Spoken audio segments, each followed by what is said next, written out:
उपस्थित सर्व सभासद बंधू आणि भगिनींनो, येत्या 18 तारखेला छत्रपती साखर कारखान्याच्या निवडणुकीसाठी श्री जय भवानी माता पॅनल, त्याचं चिन्ह आहे कब्बशी.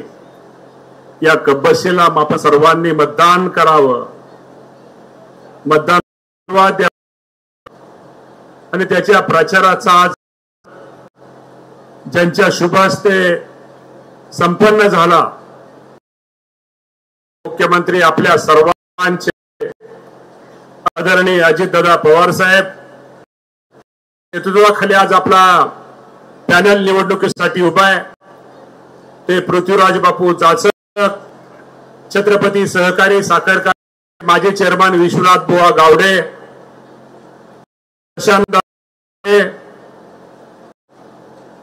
जिल्हा बँकेचे जिल्हा अध्यक्ष नाना पाटील, मदन मुकाते, बँकेचे संचालक दत्तात्रय येळे सर, भारतीय जनता पार्टीचे अध्यक्ष वासुदेव नाना काळे, राष्ट्रवादी पक्षाचे अध्यक्ष राजवर्धनदादा शिंदे,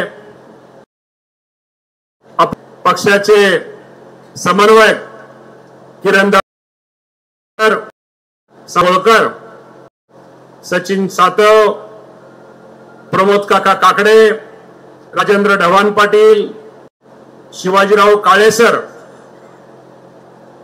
भाऊसाहेबजी सपकाळ, ज्यांनी पाठिंबा आज आपल्या सर्व उमेदवारांना दिला ते सर्वच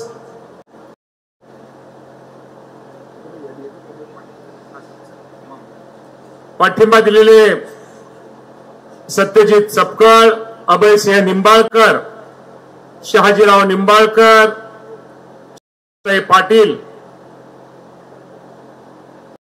भागवान, अशोक दिनकर देवकाते पाटील आणि सर्वच उपस्थित असणारे छत्रपती सहकारी साखर कारखान्याचे माजी संचालक, सर्व माजी संचालक, उपस्थित सर्व आमच्या महिला भगिनी, सर्व सभासद बंधू, मीडियाचे प्रतिनिधी, सगळे पत्रकार बंधू, 18 तारखेला होणाऱ्या निवडणुकीसाठी आपण श्री जय भवानी माता पॅनलला मतदान का करायचंय, या पॅनल करणं का गरजेचं आहे, यासाठी स्वतः आपल्या सगळ्यांना दादांचं मार्गदर्शन होणार आहे. बंधूंनो, साखर कारखान्याच्या संदर्भामध्ये आदरणीय पृथ्वीराज बापू जाचकांनी त्यांच्या भाषणामध्ये अनेक गोष्टी, आज ही साखर कारखानदारी अडचणीत आहे.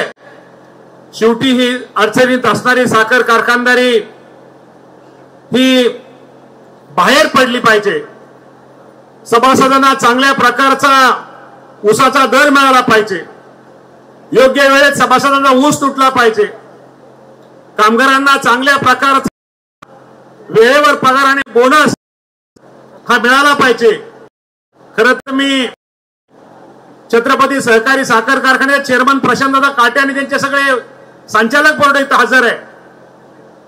तुम्हाला प्रामाणिकपणे सांगतो की काही गोष्टी झाल्या असतील, परंतु या लोकांनी सुद्धा काम करताना एक छत्रपतीचा एक चांगलं काम करण्याचा प्रयत्न या मंडळींनी पण निश्चित प्रकारे केलेला आहे. परंतु ऊसाची ऊस आणि केंद्राचे आणि राज्यामध्ये धोरण, त्यामुळं साखरेचे दर असतील, मोलेसेसचे दर असतील किंवा काय अनेक इतर विषय असतील, यामुळं खरं तर ही साखर कारखानदारी थोडी अडचणीत आलेली आहे. अडचणीत आलेल्या साखर कारखानदारीला एक अभ्यासू माणसाची गरज होती. ज्या माणसाला या क्षेत्रात अभ्यास आहे, म्हणून जाचक बापूंना आपण सर्वांनी तिथं नेतृत्व नेतृत्व दिलेलं आहे आणि बापूंनी सांगितली गोष्ट खरी आहे. कुणाची किती घेतली, कुणाचा किती आकडा घेतला हा आकडा नाही आहे. इतर निवडणुका वेगळ्या आहेत.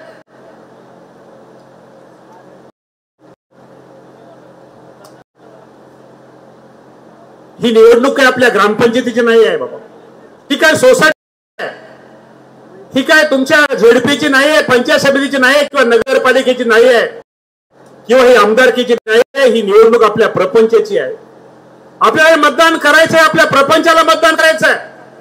ज्या जुन्या लोकांनी ज्यांनी ज्यांनी चेअरमन म्हणून काम केलं, संचालक म्हणून काम केलं, त्या सर्वांनी या कारखान्याच्या हिताचेच विचार घेतले. त्यामुळे आज ही कारखानदारी, आज आम्ही सुद्धा पाठीमागे बापूंनी सांगितलेली गोष्ट खरी आहे. बापूंचा काळ असू द्या, एक चेअरमन माझ्यासारख्या कार्यकर्त्यांनी संधी, तो सुद्धा काळ असू द्या, तो आमचा काळ खूप चांगला होता. त्यावेळेस कारखान्याचे मला वाटतं क्रेडिट बॅलन्स हा बँकेकडे पैसे आमचे, आम्ही चेअरमन असताना असायचे. चढ उतार धोरण असल्यामुळे साखर कारखानदाराचं, त्यामुळे साखर कारखानदारी ही थोडी अडचणीत आली. आणि मी खरं तर मी आपल्याला भवानी मातेच्या साक्षीने सांगतो, पूर्वी थोडं मी छत्रपती सहकारी साखर पाठीमागे फक्त समोर 5-7 वर्ष थोडं साखर कारखाना इतर काम ज्यादा असल्यामुळं, इतर ठिकाणी असल्यामुळं मी कधी तुम्हाला सांगा हरकत नाही, गेली 5-6 वर्ष त्या कारखान्यामध्ये आज सुद्धा मी कधी गेलो नाही. अर्थ नव्हतं गेलो नाही म्हणण्यापेक्षा संचालक बोर्ड तिथं काम करत होतं, परंतु एक धोरण थोडी वरची झाल्यामुळं थोड्या काही अडचणी आल्या. त्यामुळे बाबांना आपला कारखाना आज थोडा आणि कारखान्याला काढायचंय. समोर दिसतं नेताही सगळी मंडळी, त्यांचा काय राजकारणात संबंध आहे, त्या मंडळींनी सगळी मंडळी एकत्र यावी यासाठी किरणदादा असतील, या सर्वांनी यासाठी एकत्रितरित्या प्रयत्न केले. आणि निश्चित प्रकारे मी तुम्हाला एवढंच सांगतो की येणाऱ्या काळामध्ये आपल्या कारखान्याला राज्य सरकारची मदत अजितदादा आहे, केंद्र सरकारमध्ये भारतीय जनता पार्टीचं वर सरकार आहे. त्यामुळे केंद्र सरकारच्या माध्यमातून ही कारखानदारी आपल्याला बाहेर काढण्यासाठी काय मदत करता येईल, राज्य सरकारच्या माध्यमातून आपल्या सगळ्यांना काय मदत करता येईल. सुनील दादा या, सुनील दादांचं पण आपण टाळ्यावाजून त्यांचं अभिनंदन करूया की त्यांनी चांगला निर्णय आपल्या वर या दादा इकडे वर या. दादा आणि सुनील दादाने पण निर्णय एक चांगल्यासाठी घेतला. बंधूंनो, खरंच सांगतो की ही वेळ, ही निवडणूक ही काय एखादा कार्यकर्ता किंवा एखादा हे सांभाळायची नव्हती. ही वेळ छत्रपती कारखान्याच्या सर्वांनी एकत्र येऊन त्यासाठी ज्या ज्या काही गोष्टी करणं गरजेचं आहे त्यासाठी ही होती. त्यामुळे आम्ही सर्वांनीच हा एकत्र एक पॅनल सर्व लोकांना बरोबर घेऊन, एक समविचारी सर्वांना एकत्र घेऊन, आदरणीय दादा असतील, बापू असतील, या सर्वांनी उमेदवार आपल्या सगळ्यांसाठी सगळ्यांसमोर उभा केलेले आहेत. तर मला तुम्हा सगळ्यांना एकच विनंती करायची, बाबांनो, निवडणूक म्हणल्यानंतर निवडणूकच असते, खोटा प्रचार असतो. तिकडं असं झालंय, तिकडं कसं झालंय, तिकडं बापूंच्या निगेटिव्ह आहे, तिकडं कोणाच तरी निगेटिव्ह आहे, हा वेगळा प्रचार करतोय, तो त्याला वेगळा प्रचार करतोय. असलं बाबांनो कधीही डोक्यात आणू नका. आज आपण भवानी मातेच्या मंदिरामध्ये उभा आहे, आज भवानी मातेच्या मंदिरामध्ये आपण सगळेजण इथं हजर आहोत. त्यामुळे अशा खोट्या प्रचाराला अजिबात बळी पडू नका. आणि उघडं पडतं, एकदा मतदान झाल्यानंतर, एकदा मतमोजणी झाल्यानंतर, विनाकारण उघडं पडल्यानंतर त्याचा त्रास आणि निश्चित बाबांनो आपल्या जवळच्या माणसाला, आपल्या नेत्यांना होतो. जे करायचंय आज आपण एकच म्हणूया, पॅनल दादांचा आहे, बापूंचा आहे, आज चिन्ह आपला कब्बाशी आहे. फक्त विचार करा. काय असतं, काय मंडळी हुशार असतात, तुमच्यामध्ये कुठेतरी समज गैरसमज करतील, काय करतील, अशा गैरसमजाला हे करू नका. आणि ते मोबाईल थोडे दिवस मला वाटतं सर्वांनी थोडा हे करा. काय होतं, मोबाईल आणि आमच्या पत्रकार मंडळींचं चूक नाही, त्यांचं बरोबर आहे, शेवटी त्यांना ब्रेकिंग चालवलंच पाहिजे. काय असतं की कधी कधी मी म्हणतो, सहज एखादा आपला कार्यकर्ता म्हणतो की बाळासाहेब पाटील खूप चांगले आहेत पण कधी कधी चुकतात. बाळासाहेब पाटील चांगले आहेत पण कधी कधी चुकतात. कधी कधी चांगले ते कट करतात, बाळासाहेब पाटील कधी कधी चुकतात. की ब्रेकिंग न्यूज. त्यामुळे बाबांनो अशा कुठल्याही प्रकारे कुणी काय मोबाईलला म्हणेल, कुणी काय कुठं काय वेगळं करेल. आणि उमेदवारांना पण मला विनंती करायची, सगळे चांगले उमेदवार तुमच्या घरच्यांना व्यवस्थित सगळ्यांना सूचना द्या. नाहीतर काय होतं की आणि दुसऱ्याला भारी असतं, मतदान कोणाला द्यायचं नसलं, अहो आमचं काय बापूंच्या जवळच्या माणसापाशी केलं, बापूंचं बद्दल आमचं काय नाही, ते मामांचंच तिथं आहे, दादाचंच तिथं आहे, दादाच्या कार्यकर्त्यापाशी गेलं, अहो दादांचं बरोबर आहे पण ते बापूच असं माणसं लय फिरव करतात. आता कसं आहे, मला 4दा उभा राहिलो विधानसभेला, एकदा पडलो 3दा निवडून आलोय, त्यामुळे आता अनुभव आहे. त्यामुळे अशा भूलथापांना तो कसं आहे, प्रत्येक जण असं माझ्यापाशी येणारा मला असा फुगवतो, मला वाटतं लयच भारी आहे, पण काय नसतं रे बाबा. त्यामुळे थोडी माणसं पण काही गोष्टीत ओळखाय शिका. काही गोष्टी तुमच्यात आता बसलेल्या आहेत, काहीतरी एकामेकाबद्दल कुठेतरी नाना पाटील लय तुम्ही हसताय, त्यामुळं तुमच्यात कुठेतरी समज गैरसमज करतील. पण तुम्हाला मी सांगतो बाबांनो, असला गैरसमज अजिबात एकमेकामध्ये होऊन दे का. आपल्या फक्त काय बघायचंय, कबशी बघायची. त्यामुळे कुणी काय सांगाल, कोण म्हणाल, जवळचा लांबचा माझ्या जवळ असा सुद्धा, अहो ते मामा तुमचं म्हणजे असं, आता काय लय अनुभवात गेले म्हणून सांगतोय तुम्हाला. त्यामुळे असं बाबांनो कुणी करू नका. आणि ज्यांनी उमेदवारी माहिती ते सगळेच उमेदवार चांगले होते, जे उमेदवार मिळाले त्याच्यापेक्षा जास्त तुडी. परंतु शेवटी 21 उमेदवार बसताना काही पक्षश्रेष्ठीला पण अडचणी असतात, किंवा काही ठिकाणी काही लोकांना किंवा काही लोकांना चांगल्या लोकांना इच्छा असतानाही काही लोकांना आम्हा तिघांना पण थांबावं लागलं. याचा अर्थ ते उमेदवार कमी नव्हते असं नाही आहे, त्यांना आम्ही कोणाला कमी लेखत नाही आहे. नाहीतर काय होतं, लय बापूच्या जवळचा होता, लय मामाच्या जवळचा होता, तुझं काय असलं सांगणारे लय असं काय बॅटरी चार्जिंग करणारी माणसं लय असतात काही लोक.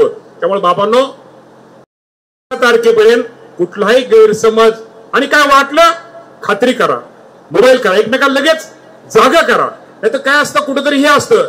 त्यामुळे फक्त आपण 18 तारखेला कबशी आणि मतमोजणी ज्यावेळेस आपली मतपेटी मोजायला घेतली जातील, मी एवढंच सांगतो की निश्चित प्रकारे आज दादा तर आहेच, पण बारामती तालुक्यापेक्षा दादा असं नाही म्हणणं बरोबरच नाही वाटत. बारामती एवढाच आमचा इंदापूर तालुका एक चांगल्या प्रकारचं म्हणजे मतदानाच्या टक्केवारीत म्हणतो, दादा म्हणतील मतदान तुमच्याकडे इंदापूरला जास्त आहे, पण टक्केवारीत बारामतीच्या बरोबर आमचा इंदापूर तालुका हे कबशीला मतदान करेल हा ठाम विश्वास आपल्या सगळ्यांच्या साक्षीने सांगतो. आणि अधिक न बोलता दादांना बोलण्यासाठी आम्ही आपल्या सगळ्यांच्या वतीने विनंती करतो. आणि पुन्हा एकदा आपण 18 तारखेला कबशी करावं अशी विनंती करून थांबतो. धन्यवाद. जय हिंद, जय महाराष्ट्र. धन्यवाद मामा, धन्यवाद. यानंतर जिजामाता पॅनलचे प्रमुख सन्माननीय सुनील दादा काळे यांचा सन्मान्य अजित दादा पवार साहेब